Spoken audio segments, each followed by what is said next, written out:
Assalamualaikum warahmatullahi wabarakatuh. Innal hamdalillah nahmaduhu wa nasta'inuhu wa nastaghfiruh wa na'udzu billahi min syururi anfusina wa sayyiati a'malina may yahdihillahu fala mudhillalah wa may yudlil fala hadiyalah.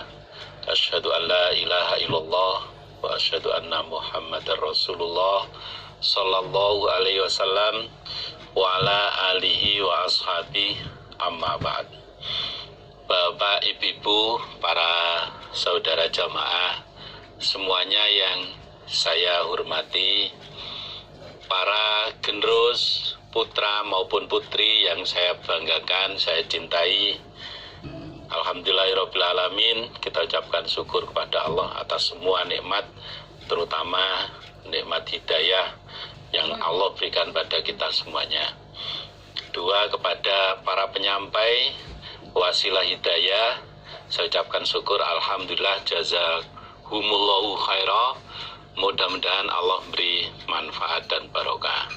Pada bapak, ibu-ibu, juga pada generus semuanya atas keikutsertaannya, partisipasinya dalam pengajian online hadis himpunan, saya ucapkan syukur, alhamdulillah, jazakumullahu khairah. Mudah-mudahan Allah memberi manfaat dan barokah. Mudah-mudahan semuanya saat ini oleh Allah diberi kesehatan, diberi kekuatan, sehingga bisa melakukan aktivitas-aktivitas, termasuk bisa mengikuti asrama dengan baik. Alhamdulillah, jazakumullahu khairah. Pada kesempatan ini kita mengkaji Kitabul Haji, kitab himpunan yang merangkum manasik-manasik haji, tata pelaksanaan ibadah haji, dengan harapan suatu saat nanti bagi yang belum melaksanakan ibadah haji bisa melaksanakan ibadah haji sebagaimana yang dicontohkan oleh Rasulullah SAW, dan bagi yang sudah melaksanakan ibadah haji bisa jadi koreksi. Kalau kemarin sudah melaksanakan ibadah haji, ya mudah-mudahan semuanya sudah benar, karena memang sebelumnya juga sudah mengkaji Kitabul Haji. Alhamdulillah, jazakumullahu khairan. Kita sampai pada halaman 67, baris yang ketiga dari bawah. Ditata niatnya, ditata hatinya, semata-mata yarjuna rahmatahu wa yakhafuna adzabah. A'udzu billahi minasyaitonir rajim. Bismillahirrahmanirrahim. Haddatsana Abu Nuaim Haddasana Saif, qala berkata sopo Saif, haddasani bercerita padaku Saif sopo Mujahidun Mujahid. Qala berkata Mujahid, sami itu mendengar aku Mujahid Abdurrahman ibn Abi Laylah pada Abdurrahman bin Abi Laylah, anna Ka'ab bin Ujrah, sesungguhnya Ka'ab bin Ujrah iku haddasahu, bercerita siapa Ka'ab bin Ujrah pada Abdurrahman. Qala berkata siapa Ka'ab, isi cerita Ka'ab kepada Abdurrahman. Qala berkata Ka'ab, waqafa berhenti alayya atasku Ka'ab sapa Rasulullah sallallahu alaihi wasallam bil Hudaybiyati, di daerah Hudaybiyah. Ini pada saat Nabi dan sahabat-sahabat akan melaksanakan umroh pada tahun 6 Hijriah. Waroksi, sedangkan kepalaku Ka'ab, kepala maksudnya rambut, iku yatahafatu, rontok komlan kutunya. Sedangkan saat itu rambut saya penuh dengan kutu, sampai kutu itu berjatuhan, sampai kutu itu rontok ke tubuh saya.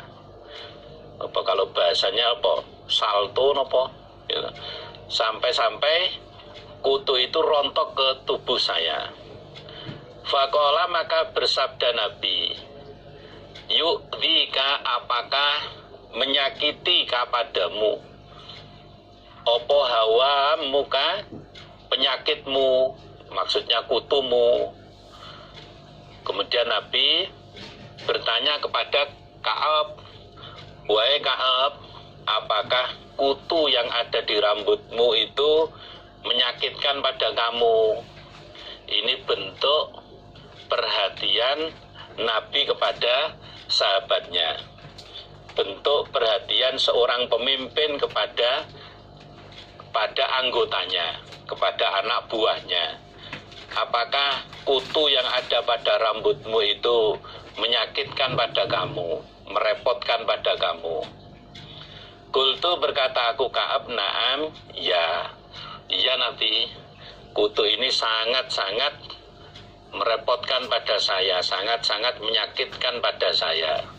Di samping kutu itu sendiri menimbulkan gatal, ya keberadaannya juga membuat seseorang jadi risih, menjadi jijik. Nabi bertanya, apakah kutu yang ada pada rambutmu itu menyakitkan pada kamu? Ka'ab menjawab, iya Nabi, sangat-sangat menyakitkan, sangat-sangat merepotkan pada saya. Qala, bersabda Nabi, fahlik, maka mencukurlah kamu roksaka, pada kepalamu, maksudnya pada rambutmu. Kalau memang kutu yang ada pada rambutmu itu menyulitkan kamu, menyakitkan pada kamu, ya silakan kamu mencukur rambutmu. Padahal saat itu belum waktunya lukar. Bolehnya seseorang itu mencukur rambut ketika ihram kalau sudah lukar. Nah, karena suatu hal Nabi memerintahkan Ka'ab untuk mencukur rambutnya. Silakan. Au qala, atau bersabda Nabi, ihlik, mencukurlah kamu. Tidak beda lafaz fahlik roksaka, atau Nabi mensabdakan ihlik, pengertiannya juga sama. Silakan kamu cukur rambutmu. Menurut hadis ini berarti boleh ketika ada halangan, bagi orang yang mengalami halangan itu mencukur rambut sebelum waktunya, di saat dia ihram. Qala, berkata siapa Ka'ab, fiyya, di dalam diriku Ka'ab, nazalat, turun opo hadhil ayatu, ini ayat. Ayat berikut ini diturunkan oleh Allah berkenaan dengan diri saya. Awalnya berkenaan dengan dirinya Ka'ab. Isinya ayat, faman kana minkum maridon au bihi adan mir ra'sihi, dan seterusnya. Surat Al-Baqarah ayat 196. Faman, maka barang siapa, karena yang ada dia, minkum, dari kalian, onaikum maridon, sakit, au, atau bihi, dengannya, dengan man, opo adan, penyakit, mirroksihi, dari kepalanya man, ila akhirnya, sampai akhirnya ayat. Kalau lanjutan ayatnya itu au bihi adan mirroksihi fafid yatun min siyamin au sodakotin au nusuk. Barang siapa di antara kalian yang keadaan sakit atau kepalanya terkena penyakit sehingga dia harus mencukur rambut sebelum waktunya, maka dia akan terkena fidyah, dia akan terkena denda berupa puasa atau sodakoh memberi makan orang miskin atau menyembelih ternak. Jadi kalau dia mencukur rambut sebelum waktunya lukar dari ihramnya, maka harus membayar fidyah, harus membayar tebusan berupa puasa, nanti ada penjelasannya, atau berupa sodakoh, atau berupa menyembelih ternak. Faqala, maka bersabda sopan Nabi sallallahu alaihi wasallam, sum, puasalah kamu Ka'ab, salah satu ayamin, pada 3 beberapa hari. Sebagai fidyah kamu mencukur rambutmu sebelum waktunya, silakan kamu bayar fidyah berupa puasa 3 hari berturut-turut. Silakan kamu berpuasa 3 hari berturut-turut. Au tasodak, atau sodakohlah kamu Ka'ab, bifarokin, dengan 1 farok, baina sittatin, di antara 6 orang. Atau kalau kamu tidak puasa 3 hari berturut-turut, atau silakan kamu membayar sodakoh makanan 1 farok, dibagi untuk 6 orang, dibagi untuk 6 orang miskin. 1 farok itu kira-kira 3 sok. 1 farok itu kira-kira 3 sok. Kalau dibagi untuk 6 orang miskin, berarti masing-masing setengah sok. Awin suk, atau menyembelihlah kamu, atau menyembelihlah kamu Ka'ab, bima, dengan apa-apa, tayassaro, yang mudah apa, ma. Atau kalau tidak bisa memberi makan 6 orang miskin, silakan kamu menyembelih hewan yang kamu mampu, minimal 1 ekor kambing, minimal 1 ekor kambing.